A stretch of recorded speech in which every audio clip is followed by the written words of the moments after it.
Hello and welcome to the Patty Pod, Season 2, Episode 9. We are coming to you live from the bedroom. Kate is preparing dinner Sunday evening. About 6:36 on Sunday, October 22nd. We are cruising through to the heart of fall. The temperature is getting chilly. I had a moment today after I showered. I was sitting doing the Artist Way program, writing some tasks that I had to do for that. And I was in a t-shirt and jeans, and I felt myself getting cool, but I didn't want to get up for a bit, so I let it go. And then I finally got up and put on a cardigan. And boy, did that feel nice. It felt quite cozy. And it's that time of the year where cozy is in. Yep, that's right. I'm like a 23-year-old girl raving about pumpkin spice lattes. I'm into the fall thing. I'm feeling the hygge. I keep using that word because I love it, because I love the concept, the coziness, those Scandinavians and their coziness. Love you guys for giving us that term. I do try to make that case to my students about vocabulary, that when you get a good word like hygge, you have a new idea. And if you have a new idea, you have a new kind of experience. I try to tell them that a lot of our lives are lived in our heads and in our thoughts. And so if you have a new kind of a thought, or just a tendency to draw your attention into an area, that's kind of a beautiful experience. I don't know if they're buying it, but I'm going to keep trying to sell it, because why not? So it was a good couple weeks. It's been 2 weeks since I last put out an episode. It's been a kind of a big 2 weeks for me at work. We got a new co-teacher, a young woman who is from China. She's 27 years old, and she joined us about 2 weeks ago, and it's been great. She doesn't have a ton of experience, but she works really hard, and she's been getting up to speed, and she seems quite happy to be there. So I'm very grateful, because we were in the woods there for a bit there. I had a woman that helps at her school who helped me, and she helped me tremendously. And I honestly don't know what I would have done if she wasn't there. But now we've got kind of a permanent co-teacher. The woman that helped me is also there, so it's very nice. We have a lot of adults in the room, and it's good. It's been I feel like we're into a good rhythm, and I'm really grateful. I feel like things have kind of started to settle down. So that was part of my 2 weeks. I have been playing hockey. The knee continues to hold out, or hold up, maybe I should say. I've been doing my rehab. I've been taking a few more days off than I should, I think, because the knee's in playable condition. It's not 100% though. And so I'm having to motivate myself to do the strength training that I need to do, the physical therapy strength training. I hate doing it. I hate strength training. I think I've mentioned that before, but I am motivated because I do want to get this sucker to 100%. I don't have to think about it on the rink. I had a pretty good weekend. This weekend, I played hockey Friday night. A little sidebar. I had a little bit of a disagreement with somebody, and I talked about it with Kate, which was helpful. I think it's good to talk about if something's stuck in your craw. But I'm a little bit unsure about how to talk about it with other people in the group, because I've learned in the recovery literature, there's been an emphasis on not gossiping. I took that to heart. It seems to be very helpful for me if I don't get into that. Otherwise, I kind of get into it too much, it starts to get into me. So that's just a little nugget about something that's been helpful for me that I've learned in the sort of spirituality, personal growth area. But yeah, it's sometimes I have to try to find a balance of processing things, but not gossiping. So I think if you talk to your significant other, I kind of feel like I can tell her anything, and it's not gossiping, it's processing. And if I'm going to talk to other people about it, I'm going to try to be very selective and ask them to not share. That's something that I think has been kind of a balance that I've been able to find in the past. In any case, it wasn't too bad of a disagreement. We'll see how things play out. I had a fun night after the game. Went to the bar. I got my Cajun fries. Potatoes are my weakness. I said one time on Facebook that if I was to publish a memoir, it would be called either "Is There Someplace I Can Sit?" or "Can I Get That with Potatoes?" The Patrick Brooks story. And I think those are two, even I think a year or two on. Those would be suitable titles to a memoir if I was to write one. So in any case, I got the Cajun fries. Couldn't help myself. I try not to eat at 11 o'clock at night. Try not to eat fast food at 11 o'clock at night. It wasn't fast food. We were at a little bar and restaurant. Nice little place in Park Slope. Kind of a classy joint. It had, I don't know, it's got this kind of white tile and wood, kind of woodwork throughout, and they have these sort of old-fashioned kind of spherical light fixtures. It's cool. It's a nice place. I have noticed that there are no women there. There are virtually no other people when we go in. There's a smattering always, and it's always a Friday night. And then 10 to 15 of us from the hockey game come in. I don't know. I guess word that 10 to 15 middle-aged guys in various states of hygiene are going to be frequenting a bar has not ricocheted through the nightlife community or nightlife grapevine like I thought it might. But it's fun. We have a good time. I got to chat with a couple buddies about playing hockey growing up. We watched the Phillies game. That was quite the game Friday night. I'm not a huge baseball fan, but I do dip into it every once in a while. And I loved baseball when I was a kid. I was like super, super into it. And the Twins were, I didn't know at the time, but miraculously winning 2 World Series championships. They seem like eons away from ever accomplishing that again.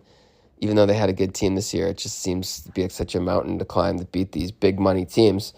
But we were watching, and the Phillies, I think, went up 5-2 in the 7th. And I thought that was it. And that if they would have won that game, they would have gone up 3-1 in the series. But I left the bar with my friend who drove me home. And by the time I got home and turned the TV on, the Diamondbacks had come back to tie it and take the lead. And they won that game. So that was pretty exciting. But then the Phillies won the next one. So we'll see. I guess it's 3-2 Phillies now. But in any case, Saturday was a wet day. There was rainfall on Friday night, maybe Friday during the day. There was some rain during the day on Friday, and that meant we couldn't play. I couldn't play roller hockey, so I spent the day doing an artist date, which comes from the Artist Way program that I've been talking about for these past 3 months. And I decided to go to MoCA, which is the Museum of the Chinese in America. It's in Chinatown, Manhattan. And it was quite interesting. It's a smallish museum, just one floor, and there's sort of one big main space that's kind of in a U shape. You walk through a room, and then that leads to another back room, and then you kind of curl around and come back out there's a room sort of or two in the kind of the short part of the U, and then you get to the other leg of the U, and there's a couple of rooms there. Interesting, a lot about the discrimination they experienced. There were many laws passed in the United States to try to restrict the number of Chinese people that came into the country and even restrict what kind of businesses they could do. There were, I think it's pronounced miscegenation laws, which were laws that prohibited interracial marriage that were on the books. So, and they basically only allowed men who were workers into the country for a long time. So there would just be these adult men. You wouldn't see whole families from China for a long time in this country. I think the most interesting thing, I mean, I saw they had, stories of many Chinese American achievements that happened despite all of this, which is pretty fascinating. And one of the things that stuck out most to me was how, so there were, the white working class was often sort of afraid of the Chinese laborers because they would strike break sometimes. It's just a complicated issue in my mind. I mean, it's, I can understand working class people not wanting anyone to break their strikes, but obviously it tipped into racism. And there was, so some of the kind of propaganda against Chinese is that they were too hard working, that they would let management work them mercilessly. And that was sort of the slurs that some of the white working class would use against the Chinese when they were advocating some kind of laws. There was a law passed, I believe, in some of the cities that you could only open a laundromat if you were a U.S. citizen. That was an attempt to curb the spread of Chinese laundromats. That's an example. But then World War II broke out, and the Japanese had invaded China in the 30s, and the Chinese were trying to tell the rest of the world and tell the Americans, the Chinese that were in America, about how bad the treatment was by the Japanese, but the Americans didn't give it a very high priority. But then, of course, the Japanese bombed Pearl Harbor, and suddenly the Chinese were the good people, the good Asians, because they were the enemies of our enemy. My dad used to say, often foreign policy comes down to the enemy of my enemy is my friend. And in that case, that was the case. So then the same characteristics that were used to denigrate the Chinese, especially the hardworking part, became characteristics used to laud the Chinese. And in the World War II propaganda, that was the phrase, some of the phrasing, that they were the good, freedom-loving, hardworking Asians. I remember seeing a poster from, I think it was either from the government or it was out of Life magazine, that showed a picture of a Chinese man. I think he was a soldier. And it said, "He is your friend," or "This is your friend. He fights for freedom."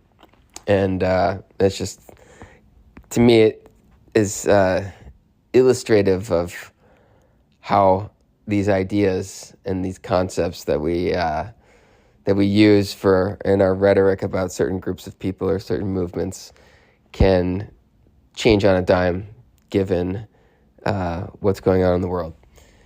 So, in other words, I think at our core, we're all pretty similar. And, of course, there's certain cultural factors that influence certain behaviors, but we lose sight of the oneness, I think. And I think that was an example of how we can just quickly rearrange our attitudes at a moment's notice. So if we can do it during times of great change, I think we can do it at other times. So that was Saturday. I also got to go into the neighborhood of Nolita, which was nearby. I just wanted a decaf coffee so I could sit somewhere and do some of these artist way tasks.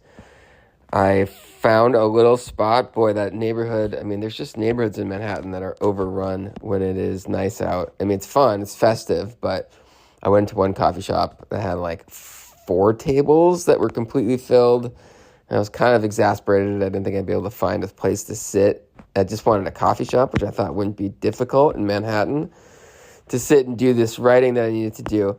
So I found another coffee shop. It was pretty much filled. I didn't love the interior. It was kind of neon lighting, and it just didn't seem very welcoming. There was a lot of people on laptops pounding away, probably working or whatever. And so I just got it to go, and I found a little playground / park down the street, which is sort of and those are sort of godsends in Manhattan, anywhere in New York, really.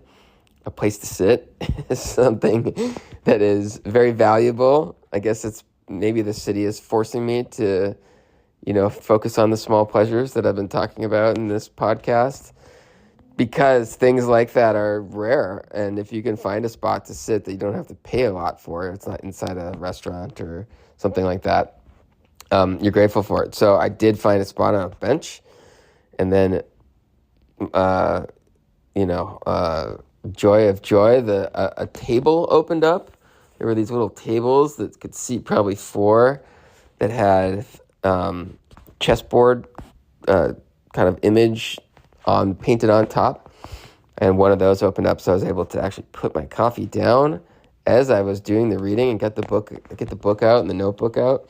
So that was great. The weather was absolutely spectacular. I don't know what the temp was, but I was able to take my jacket off, and I just had my new fleece on. Got some new fleeces from Uniqlo. They were just what I was looking for. They have the little snap, it's got a quarter kind of, not zip, but closure. It's just the quarter up. It's not the full length of the shirt. And they have a little snaps. It's a common design, but I like them. I was looking for some. Anyway, was able to wear that. And my New Balance, I got some New Balance shoes that are kind of purple and blue that are awesome, that I really like. I've got a few compliments on them. They're women's shoes, but I bought them anyway. And New Balance actually had a conversion chart, which makes me think I'm not the only one who's done this. So I felt good about that. And I was just enjoying myself in the sunshine. It was, 65. It was a beautiful day. And the good news is I got basically through that program as of today. I have one little task. I have to repot a plant, and I'm going to have to look that up. I have a struggling spider plant, which is an indication of my brown thumb, because spider plants can grow in the darkness out of a rock. And I've almost killed one. It's really my lack of watering, which I think is the main problem. But I also think, I don't know what to do with the soil, but I'm supposed to repot a plant. So I have some soil at school. I'm going to bring some home. We're going to have to YouTube her up. And then I will be done with The Artist Way. I'm very glad to be done. It was a good program. It has kept me doing this podcast. I don't know if I would be. And has got me out and about, and has got me rethinking a few things, and has injected a little bit of hope into my life. I do these things called morning pages, where I just sort of write in the morning for 3 pages, kind of stream of consciousness. I've been able to work that into my daily routine without having to get up any earlier, which is great because I already get up at 6, which is just as early as I can handle. But I've been able to write as I'm waiting for the toast to toast. I've been able to write when I'm waiting for the subway at the subway station, on the subway itself, and I've been able to get it done. So anyway, it's been really good. It's a really good routine for me. I just am not a morning person, and I have all kinds of what I'm calling crud in my brain and in my soul when I get up, and these pages help me kind of process it and spew it out a little bit. So that's great. If you're not a morning person, maybe think about it. You could even speak it into a voice memo or something. I think that'd be helpful. It was helpful for me, and that's the spirit of this, right? I'm hopefully not preaching. Hopefully I'm just sharing what's been helpful for me. Maybe it'll be helpful for somebody else. I'm going to turn now to the essay corner. This is an essay I wrote back in the summer. Yesterday I continued my exercise where I could go to a new place, then write. I visited Alchemical Studios. A name I like, as alchemy is a word I use metaphorically. I like to use metaphorically. The occasion was my friend's performance of a musical theater piece by Stravinsky. It was fun to see something artsy, for lack of a better word, and it is a lack that I have. That word seemed apt as a high schooler, but embarrassingly inadequate as I moved into college and begun demanding much more of myself in my understanding of the arts. Artsy it was, however. The piece was neither straight theater nor was it an opera or musical. It was more like a mini play with only 3 actors and a minimal set, along with a small chamber-like ensemble of classical musicians. My friend conducted, and he and his girlfriend were the driving forces behind the production. The performance was sharp and inventive, and I was glad for them. The space was essentially a gallery and performing arts space, the kind of place where smaller organizations and young people can workshop material and put on performances. I hadn't been in such a space for some time, and it brought me back to my 20s when I experienced art outside of the mainstream of film, television, music, and major museums more frequently. I read a kind of testimonial text that accompanied a painting in a piece that honored an artist, an active member of the space, who had passed away as I waited for my friend.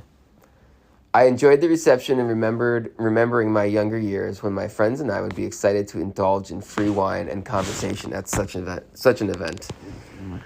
We spent some time on the roof, and again, my memory was triggered back to my younger days when warm evenings were spent on New York City rooftops. I was often mesmerized by the unique perspectives. Suddenly, I could see other rooftops and a completely new skyline. There were often lights stringed up, which seemed to never fail to lend a charm. Often I could see into other rooms as their lights illuminated all of their contents against the darkness of the night. Last night, I saw into some kind of painter's or sculptor's studio. I could see workbenches and tables and machines or structures I couldn't identify.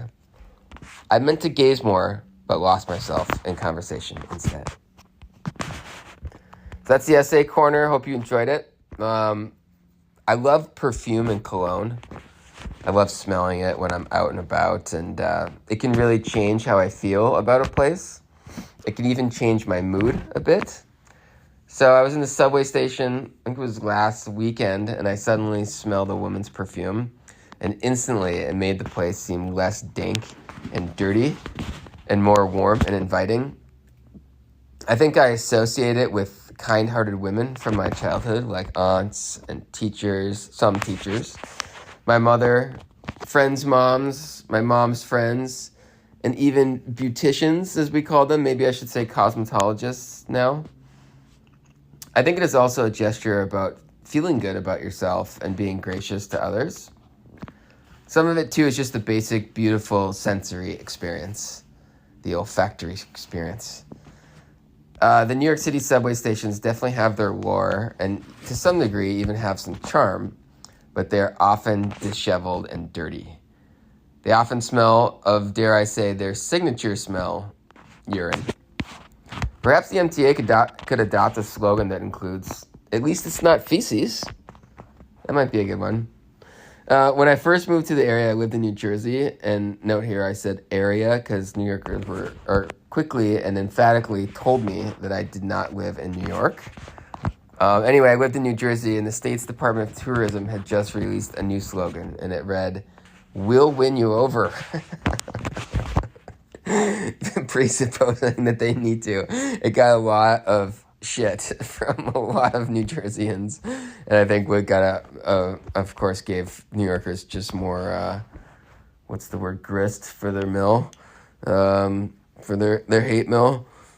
So anyway, we have this tradition in the tri-state of embracing slogans that aren't exactly both. So yeah, maybe the MTA could go with, hey, New York City subways, at least it doesn't smell like feces. But anyways, I was thinking about how the perfume was transforming the subway station. I thought of that phrase. You can put lipstick on a pig, but you still have a pig. You know, I thought that might be true, but if you spritz a little Chanel on her, I might give her a hug.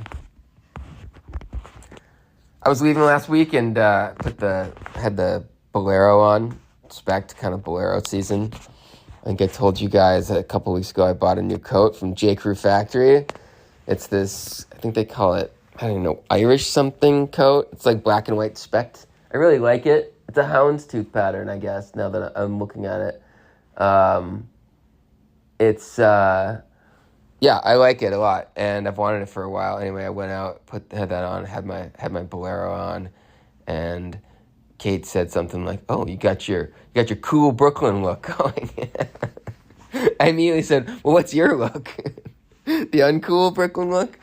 She said, "No, it's casual." And I was like, all right. So, I don't know. I thought that was funny. She gives me these little lines about my fashion. Yeah, so anyway, the other day, I thought it would be funny if somebody asked me if I believe in the unconscious, because I'd have to respond, how would I know? Turn to the spiritual corner. I like to think of the divine. That's the new phrase I'm using these days. God, the word God just reminds me of too many Sunday school classes, I think.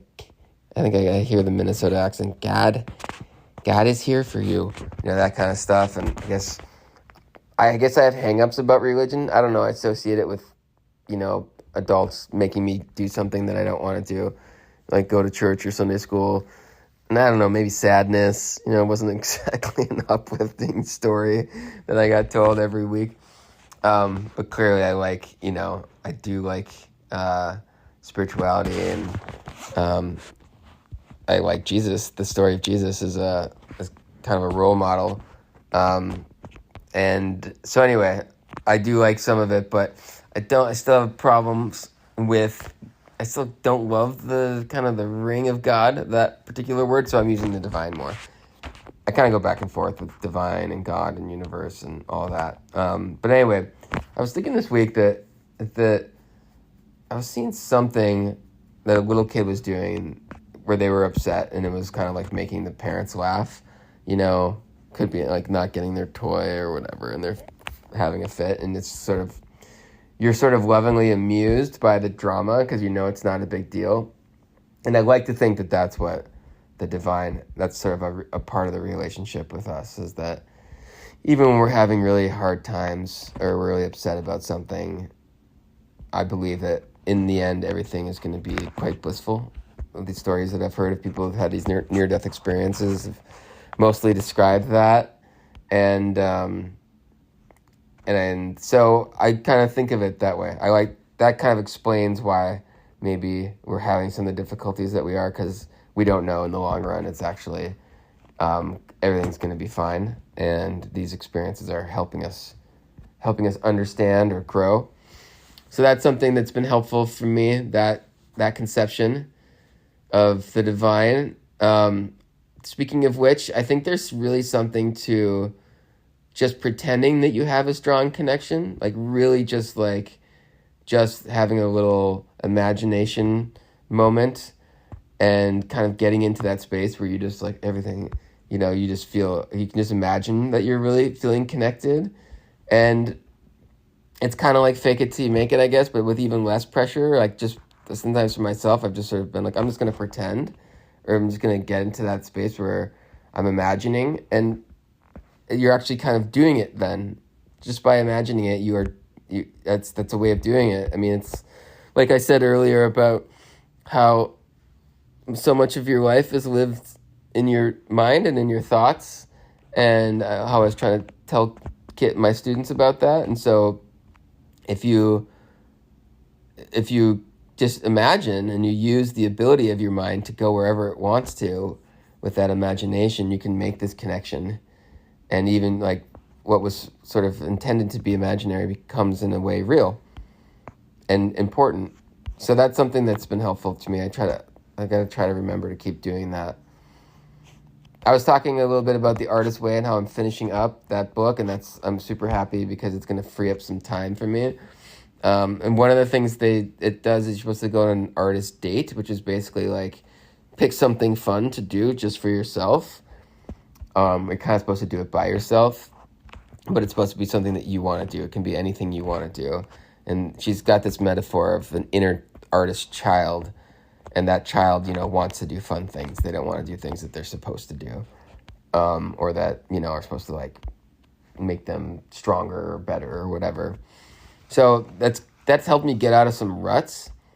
Today I realized that I hadn't sat on the other side of the love seat, mind you. This isn't even a sofa. We have a love seat in our living room. There's like 2 seats, and I just haven't sat on I've been sitting on the same side for months, maybe longer, and I was like, I realized, and I couldn't believe that I hadn't sat on the other side. So I did it, and I actually felt like a pretty good sense of difference and newness.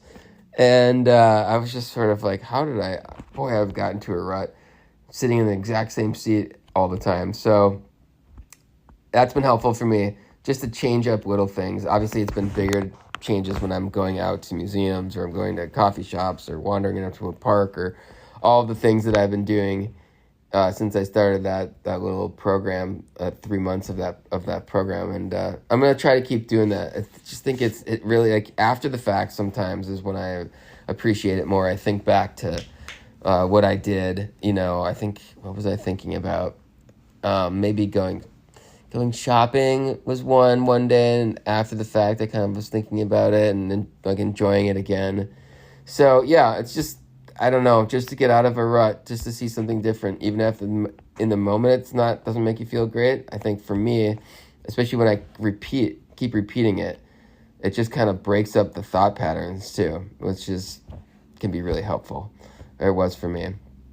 I mentioned that I went to MoCA, the Museum of Chinese in America. I was really hoping I could out-Chinese American my Chinese American friend, with some knowledge. And so we were at hockey today. That's Cal, my friend Cal. Sometimes listeners shout out Cal. I've mentioned him before, and I was really hoping I could, I mentioned, hey Cal, I went to MoCA yesterday. I might know more now about Chinese Americans. And he was like, I've been there. I was like, oh man, damn it, Oh, I was really hoping. That's kind of a thing that I'm going to try to do, is just continue to go learn about other groups, other ethnicities, and see if I can't, shame somebody about knowing a little bit more. I'm terribly forgetful, though, so I'm going to have to do it right after I go so that I can retain the information. Of course, if anybody, just learns a little bit about the Irish, they'll be able to do it to me. I'm okay with Irish knowledge, and I'm okay is about as good as it gets. My brother's really into it. Shout out Nick, if you're listening. He listens from time to time. It's becoming savant-esque in his Irish knowledge, Irish history knowledge, and contemporary Irish society and politics knowledge. He just got bit real hard with the bug. But I'm not so good. I know just the basics, basically. So somebody would be able to do that to me. Any of you listening out there want to do that, feel free. It'll be fun. We'll shame each other for knowing each other's culture better. Got some new jeans this week. I was stoked about that. Ordered them in the mail, which I don't normally do, but I've got one model of Levi's 511s, I think it is. I have to look, but it's the only one I wear that I really like how they look, which is awesome because I know I don't have to keep looking. But they didn't have the color I wanted. I wanted to get like a real just blue without any fading. And I had bought some a few months ago from the store, but they didn't really have the color I wanted. So anyway, I got the color, got a deal. Was feeling good about that. Just thinking about spending a couple days trying on some different looks, some new looks. That's like a really, inventive way of changing the word looks. I don't know, the internet seems to like it. I kind of like it too. But anyway, I'm gonna try to start trying some clothes on. I think try to mix and match a little bit. That can be kind of fun to do. I haven't done that in a while. And the great thing is one of the great things about this podcast is I'm gonna be able to tell you guys that I look absolutely smashing in these various looks, and you're just going to have to take my word for it. So, yeah, there you go. That's maybe you can start your own podcast. If you're thinking about it, that's an advantage. I want to talk about cheese pizza.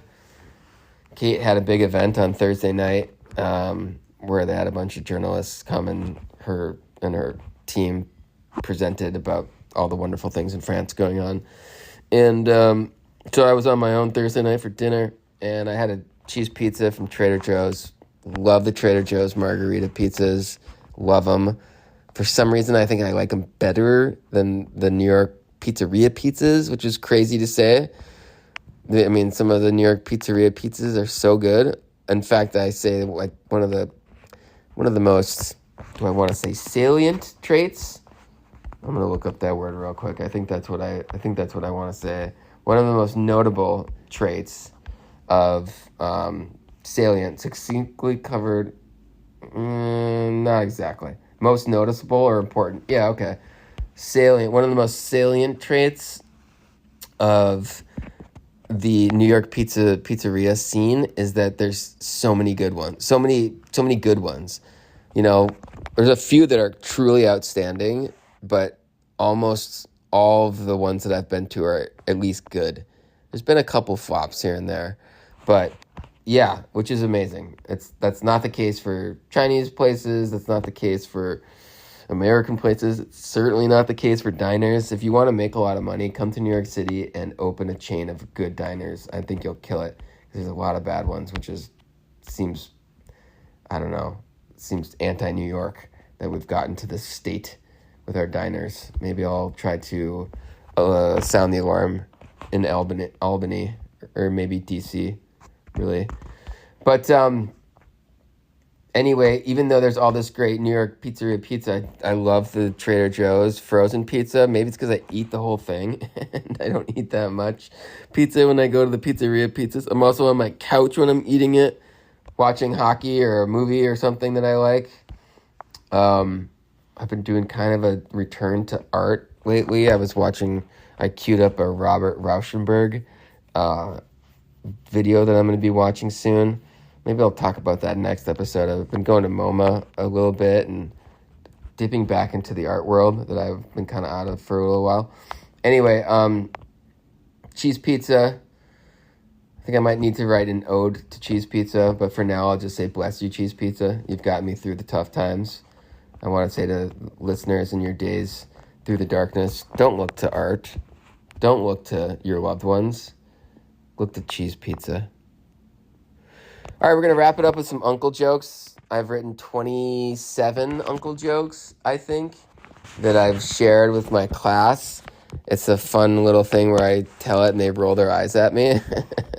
I have a former student that I kind of tracked down. She's in another class, but I find her in our kind of on our little campus, and I whenever I got a new one, because she rolls her eyes at me. So it's like a little joke that we have that I have to tell her these jokes. Anyway, the latest ones, these are uncle jokes. They're like dad jokes, but they're even funnier. Just like uncles are funnier than dads. I guess the uncle jokes then also have to not like so much responsibility. But so yeah, so the latest were, the first was why was Julius Caesar so tired? And it was because he's always roaming around. And then the second one, we had a botany lesson recently with this topic. So I said to the kids, what did the botany teacher say on YouTube? And the answer was like and subscribe. All right, that's it. Hope you guys are having a good week, and I hope you have a good week. Peace and love.